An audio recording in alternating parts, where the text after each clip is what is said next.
As men, we use our conversation to communicate clearly. Our communication gives clarity and gives us our space. Men communicate to say, don't push me around, or this is what I know and this is what I think, period. Ladies, on the other hand, communicate for other reasons, such as feeling closeness and just being together. Women feel closer to their husbands in conversation, and men can't figure out why they just go on and on. After a while, some men just tune their wives out and let them talk while they read the paper or watch television. This is a recipe for trouble in any marriage. Today we have two Christian counselors, one from Atlanta, Georgia, and the other from Charlotte, North Carolina. Today's program is, Can You Hear Me Now? They will help us bridge the communication gap between men and women. I'm Pastor Minner Labrador. Welcome to Old Man, New Man.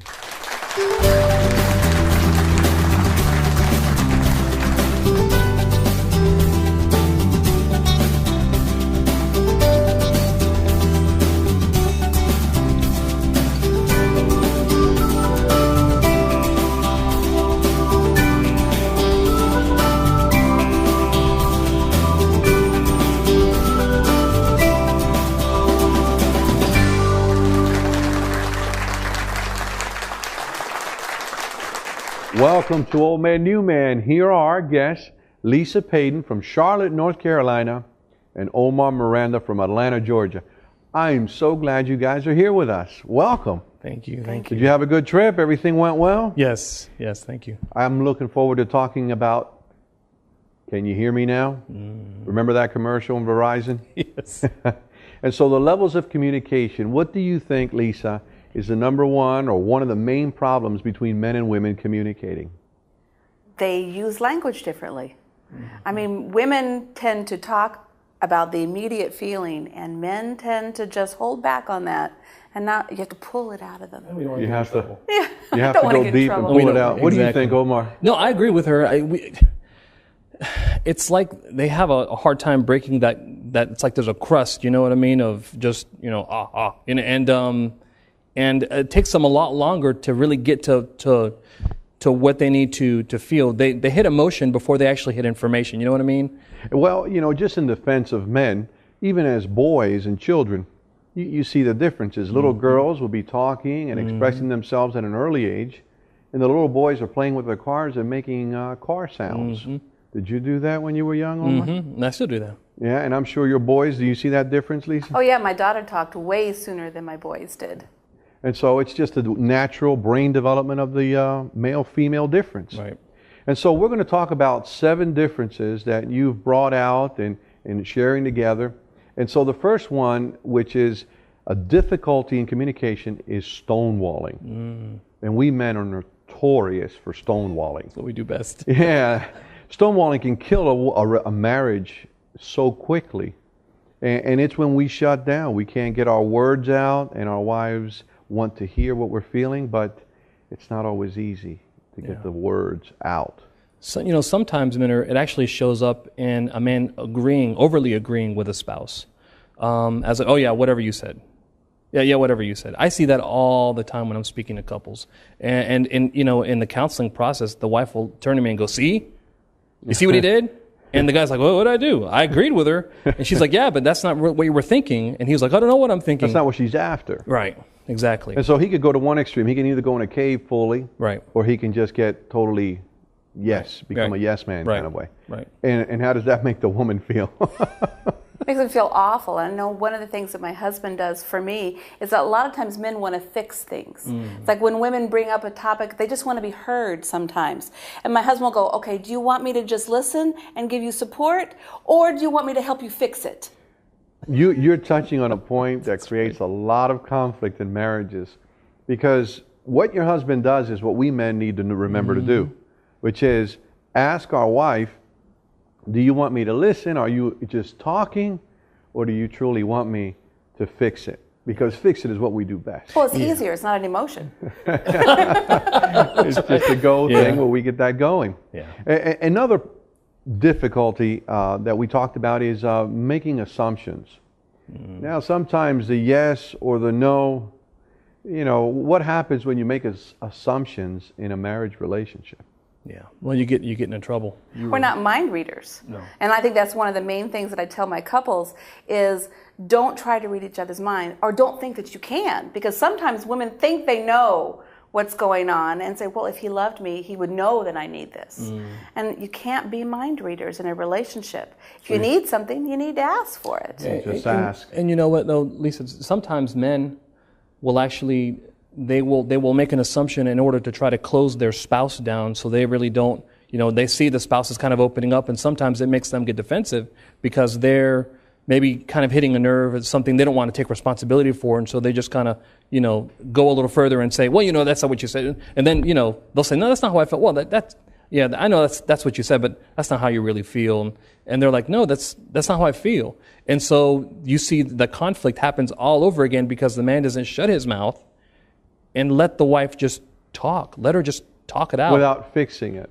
Yeah, that's so hard. But one of the things I've noticed in the relationships is that sometimes the lady isn't really clear if it's yes or no, but she's just kind of, and we want closure on it.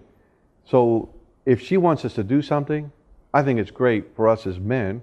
And Lisa, you correct me and stop me if I'm wrong here, but if you want something, just say it. For example, if we're going by a rest area and the wife needs to stop at the rest area, she might say, oh, look, a rest area half a mile up the road. Exactly. Yeah, honey, there it is, half a mile. And she's like, why didn't you stop? Well, why didn't you tell me to stop? Right. And so the communication begins to break down. That's just setting good boundaries. I mean, that's having, good self-esteem, asserting yourself and saying, this is what I need. I'm going to communicate what I need, and I'm going to get what I need.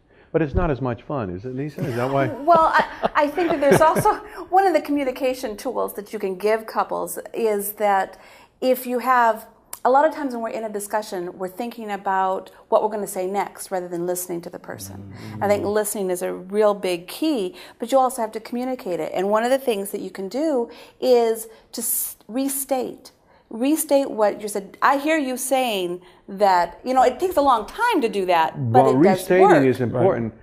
What's the fine line between restating and nagging? That's a good question. That's a really good question. Because the Bible says in Proverbs that a nagging wife is like a dripping faucet. And so men tune her out. So what can a man do so that she not need to nag, or that she just... Well, I think a wife will nag, like you said, because she's not feeling heard.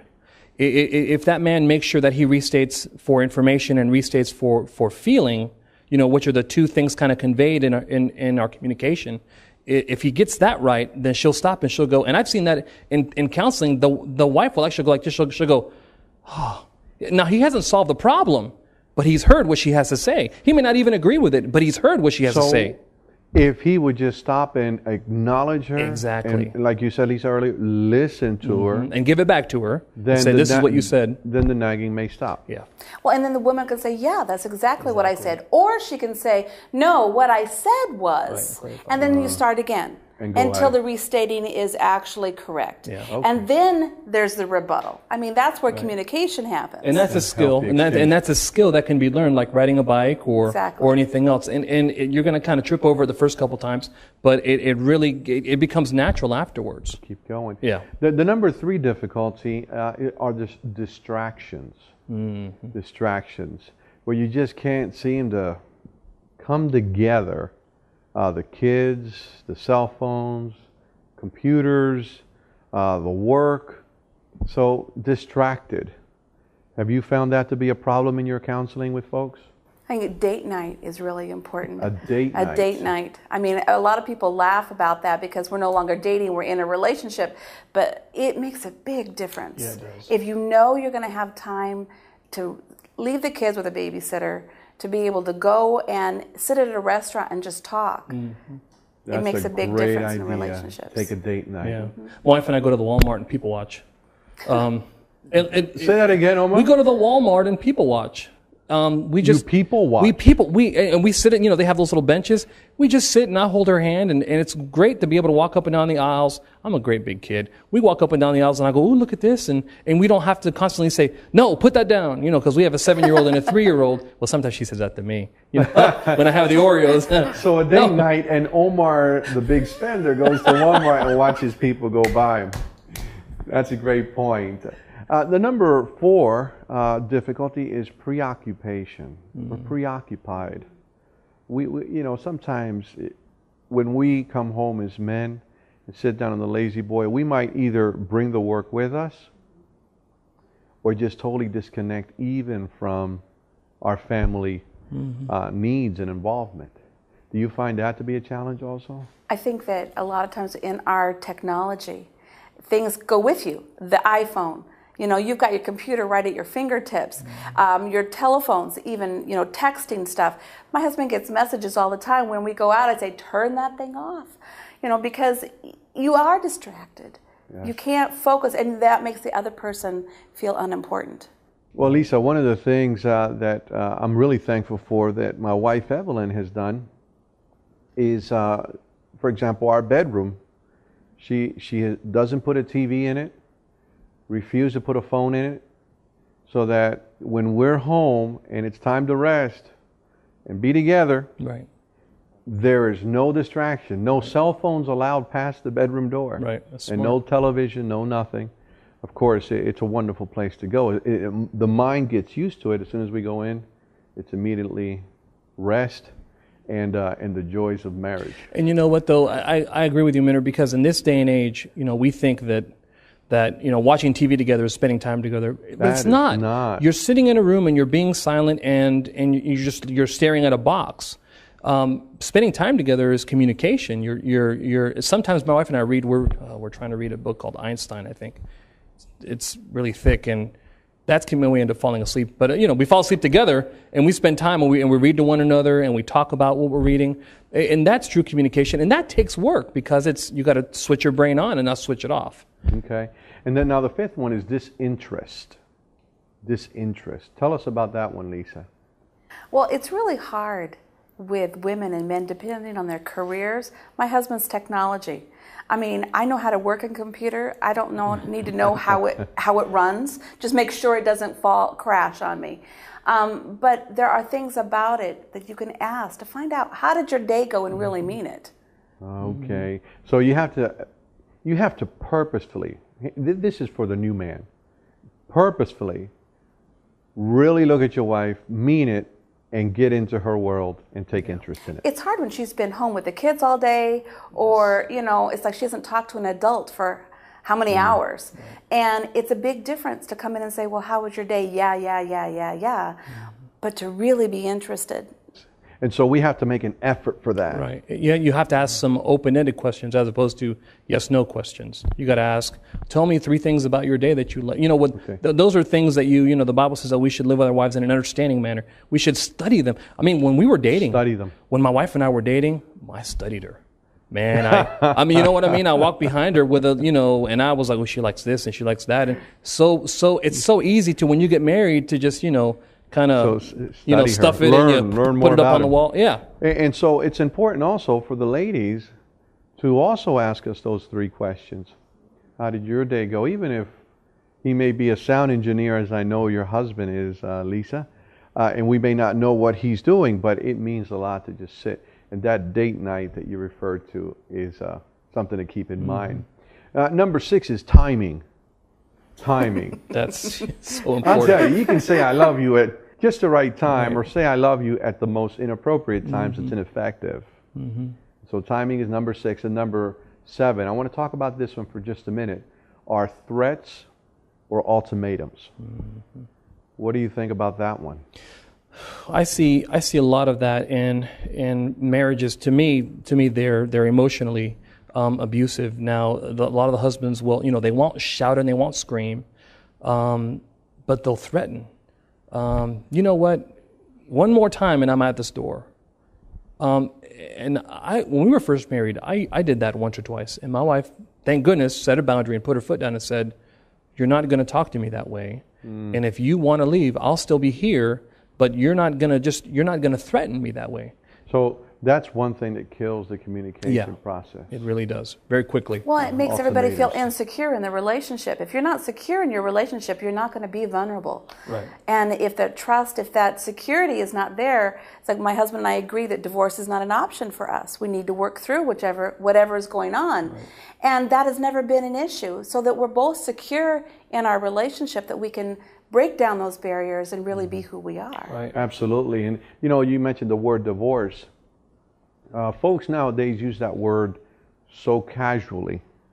And I just want to encourage and counsel the men that are watching us, and also their wives that love them, to stay away from the word divorce. Don't ever use it in your marriage. That's not where you want to go. Right. Because as you said, Lisa, it just breaks down the confidence and the trust factor with all of them. Now, Minner, I do want to say this. Sometimes separation is warranted.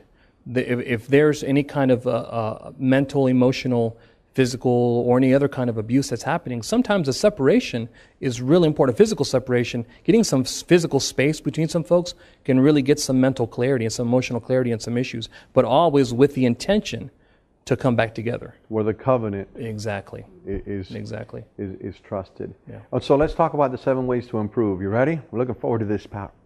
All right. Number 1, praise first. Praise first. We use it at work, but should we use it in marriage? Yeah. But that goes totally opposite against, when you're angry, when you're stressed out, when you're frustrated, you don't want to praise. You want to, jab. You want to, and, if you've been living with somebody for long enough, the one zinger that's going to win the argument, Red flags. Yeah. Slam it. Yeah. Slam it. Yeah. Okay. So praise first. It makes a huge difference to people being heard, because if you're constantly at someone, they're going to build the barriers and cut down the communication. You might as well be talking to a brick wall, because as soon as they hear the criticism, they've put up their walls and they don't hear you. Whereas if you talk with them and praise them for what they've done correctly or for what you're proud of, then they're more receptive. Yeah. All right, so that praise first, which brings us to the second way to improve communication, the golden rule, which is what you were alluding to. So how would I like to be treated? We often forget that part. It's all about the other person's problem. But if I could treat them the way that I like to be treated. Right. There's not one person who's the parent and one person who's the child in the relationship. Ooh, it is not good to make... and that happens on both sides. Right. On both sides, Right. Absolutely, yeah. Right. Certainly don't want to feel like your wife is your mom or your husband. Ooh, yeah. And so the number 3 way to improve communication is to learn together. And you kind of alluded to it earlier, Omar. I think it was you that mentioned studying. You were studying your wife. Oh, always.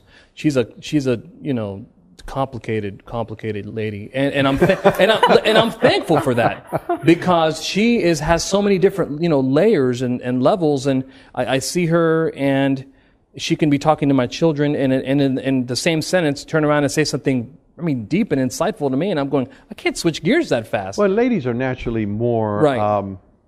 I don't want, They you can use the word multitask. complicated. They're just more multifaceted. Yeah. But Lisa, from the lady to the men, are we complicated generally? Do you find that the ladies overanalyze their husbands often? I think that there's a tendency to do that. And I think because we are maternal, it's easy to try to, again, parent the adults. And it's really hard not to, because you're used to dealing with the kids all day, and it's like, no, do it this way. My husband and I tried doing woodworking together. And that was really an interesting situation. So we had to finally set our boundaries, like, you do this part and I'll do this part. We can work together, but we both bring our individual talents to one place. And that worked okay. Wow. That's great, though, that you do that. It helps your relationship. I know that in my marriage, sometimes I would be in the line of fire as my wife was dealing with our boys. And she would speak with them at a certain tone, and I was next in line, and so guess what I got? You would catch it, yeah. Yeah, absolutely. So we worked that out early in our marriage, where she would look at me and smile and change her tone, and that was really helpful for us. Well, I think sometimes having cues, knowing what those triggers might be, to have cues to say, okay, that's enough. We're not going to talk about this anymore, especially in front of the kids. You know, Which brings us to the fourth point, Lisa, that you're moving into, which is to praise daily. Praise daily. So, you know, if we can do that, then you talked about the walls of defense and the brick wall. It just, you know, pick it apart, because not just praising when there's a problem, but almost, you know, preventive medicine. Just giving some, and everybody likes to be affirmed. I mean, my son, who's 3, who can't even speak well, will bring me a picture and go, Dada, Dada. I mean, he wants me, and I go, whoa, you know, and he loves it. He giggles and he, you know, just claps and jumps up and down. Everybody wants that. Everybody wants they want to be affirmed. Exactly. That's how God made us to be. And so, regarding the men, I just want to talk to the new man, and that is, make an effort to praise your wife. I know that as men, we sometimes think it and say, wow, that's my woman, that's my wife, she's beautiful today. But let's be honest, we often don't say what we're thinking. Hey, if she's beautiful, say it. Tell her. If you love what she's doing with the kids, That's right. You know, don't sit there and grunt, but look at her and tell her. I know Marriage Encounter has, when they're journaling, a saying that they say, your specialness to me today is. And I think that's important, whether you write it or leave notes. When my husband goes on a business trip, I leave notes in his suitcase so that he finds them when he's gone. But, you know, your specialness to me today was how good you were with the kids. You know, So changing the oil. So you're leading us to our fifth point, which is make a list of the positives and share it with your spouse. Yeah, and a lot of what you're talking about is habitual. You know what I mean? Either you make your habits or your habits make you. You've really got to be proactive about doing these things. You've got to set a time down. I mean, when I was a kid, my mom would put notes in my lunchbox. My wife does that for me. And my friends make fun of me sometimes because I'll open up my lunchbox and there's a little, you know, bitty handwritten note or something from the kids that's in there. Okay. It's powerful. I mean, something like "I love you," "Thank you for doing the hard thing." You know, those are phrases that she uses all the time, and she may use the same phrase. She may recycle that phrase, but let me tell you, that's like a shot in the arm to me. And so you put it in Scott's suitcase when he travels. Oh, that gives us some ideas, because my wife is here on the set. She'll be expecting, and so will I. Number 6 is to talk respectfully. That's a hard one. Yes, especially when you're angry. When emotions are high. Taking a time out works really, really well. And I want to just talk to the ladies that are watching. Our tone of voice sometimes sounds overpowering. And, you know, let's just talk for a minute or so about the nonverbals. Because I might be saying something nice, but if my tone, and as men, we have rough tones, threatening tones. Right. So we got to watch that tone in our body language. And, you know, counselors have a big fancy word for this called congruence. It means that your outside matches your inside. If you're upset about something, you know, you need to let people know by your face. You know, I talk to a lot of clients who I'm telling something that they're upset about, and they're like, and now I'm not talking about people who... No, it's true. Right, I'm not talking about people who can't speak the language. Now, sometimes you see that when they can't speak the language. In marriage, give me an example of incongruence in marriage. Just a regular, everyday incongruent communication. Or when you're really upset about something that's not happening and you're still smiling. I mean, that's the biggest issue. Well, that's the flip side of it. That's the flip side of that. And that sends a really, really, I mean, that's the message it sends. Come here, go away, go away. And people and listen, I can't speak to other guys, but I'm a knucklehead. I mean, I need my wife to be really clear with me. Because the statistics or the percentages are amazing. 7% of our words is part of the communication process. Just 7. So it's not what I say, but it's the 55% is my body language. You know, am I leaning forward? You know, am I being threatening? You know, and the 38% is my tone. So if I get up in the morning and say to my wife,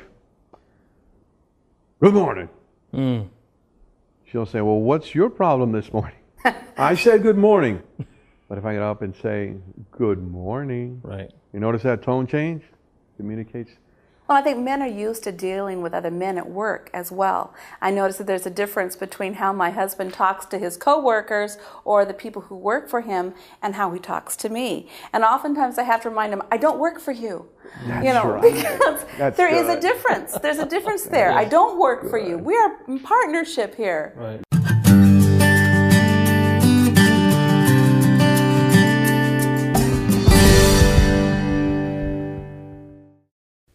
The purpose of Old Man, New Man is to share information that quickens this renewal. We need your support and help for this ministry to continue growing, thus reaching more men. Visit our website and tell us about your own journey. I'm Evelyn Labrador. Thank you for joining us on this local station, and remember to visit us at oldmannewman.com.